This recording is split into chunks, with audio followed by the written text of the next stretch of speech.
আপনারা অনেকেরই লক্ষ্য করবেন পায়ের তালার মধ্যে কড়া হচ্ছে, যাকে আমরা কর্ন বলে থাকি মেডিকেল ভাষায়। বিশেষ করে পায়ের তালার মধ্যে হয়ে থাকে, হাতের আঙুলের পিছনের সাইডগুলো হয়ে থাকে বা সামনের এই সাইডগুলোতে হয়ে থাকে। তো এর কারণ সিমটমস আলাদা করে বলার কিছু নেই। ম্যাক্সিমাম মানুষজন এটাকে অতটা সিরিয়াস ভাবে নেয় না, কিন্তু অ্যাকচুয়ালিতে অতটাও অবহেলা করা উচিত না। এর কারণ হচ্ছে, শুরুতে যদি আপনারা এটা চিকিৎসা না করেন, পরবর্তীকালে কি হয়, পুরো পায়ের তালার মধ্যে বা আঙুলের মধ্যে ছড়িয়ে যেতে পারে। যখন ওটা কি করেন, হালকা উপর থেকে ব্লেড দিয়ে যদি আপনারা কেটে দেন, আবার সে আগের মতন হয়ে যায়, বেড়ে উঁচু হয়ে যায় এবং খালি পায়ে হাঁটানো যায় না। খালি পায়ে যদি আপনারা চলাফেরা করেন বা যেখানে পড়া হয়েছে, উঁচু গোটা শক্ত জাতীয় জিনিস হয়েছে, সেখানে যদি চলাফেরা করার সময় কোনোভাবে চাপ লাগে, তখন প্রচণ্ড ব্যথা করে এবং সেই ব্যথা মনে হচ্ছে যেন নার্ভ থ্রু ব্রেনের মধ্যে চলে যায়, মাথার মগজের মধ্যে যেন চিট করে ব্যথাটা লাগছে, এরকম একটা অসহ্যনীয় ব্যথা হয়। তো ওটা চিকিৎসা জরুরি। অনেকে অবহেলা করে, অনেকে ছড়িয়ে যায়, একবার ছড়িয়ে গেলে সময় লাগতে পারে খুব বেশি।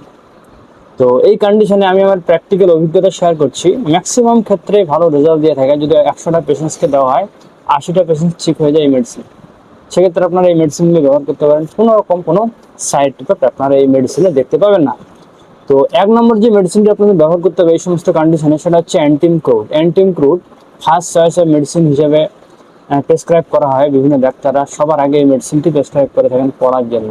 চাই যে কোনো ধরনের কড়া হোক, পেইনফুল কড়া হোক, হাতের মধ্যে হোক বা পায়ের মধ্যে হোক, যে কোনো কড়ার জন্য এটি ভালো কাজ করে থাকে।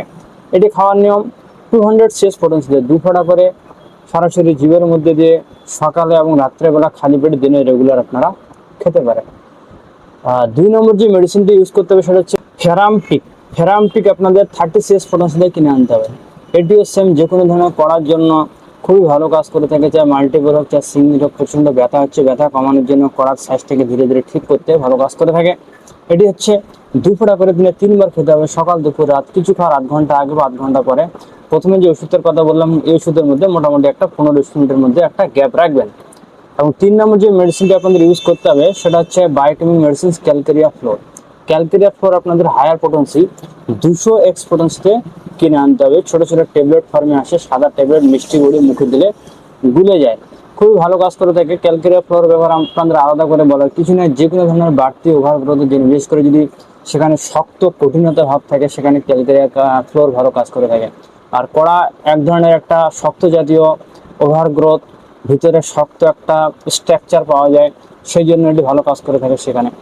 কড়ার সাইজকে ঠিক করতে, নরম করতে এবং যে ওভারগ্রোথ উঁচু হয়ে আছে, কেটে দিলে যে বাড়ছে সেটাকে ঠিক করতে এটি ভালো কাজ করে থাকে। এটি অ্যাডাল্টের জন্য 4টা করে ট্যাবলেট চুষে খাবেন, সকালে এবং রাত্রেবেলা খাওয়ার পরে দিনে 2 বার করে আপনাদের রেগুলার খেতে হবে। এই 3টি মেডিসিনই আপনাদের খেতে হবে। এক ওষুধের সাথে আরেক ওষুধের মধ্যে গ্যাপ মোটামুটি 15 থেকে 20 মিনিটের মধ্যে একটা গ্যাপ রাখবেন। তো এই মেডিসিনগুলি যে কোনো শহরে, আপনার শহরের বড় হোমিওপ্যাথিক ফার্মেসিতে খোঁজ করবেন, পেয়ে যাবেন। বা এই মেডিসিনগুলি যদি আমার কাছ থেকে নিতে চান, all over India, pan India medicine delivery দেওয়ার সিস্টেম চালু আছে। ডেলিভারি চার্জ সম্পূর্ণ ফ্রি। সো আপনারা চাইলে মেডিসিনগুলো নিতে পারেন। একবার ব্যবহার করে দেখুন, 1 মাসের মধ্যে আশা করা যায় অনেকটা ইম্প্রুভমেন্ট হবে। মোটামুটি 3 থেকে 4 মাস কন্টিনিউ করতে হবে, যেটা পুরোপুরিভাবে ঠিক হয়ে যায়। So thank you so much. জয় হিন্দ।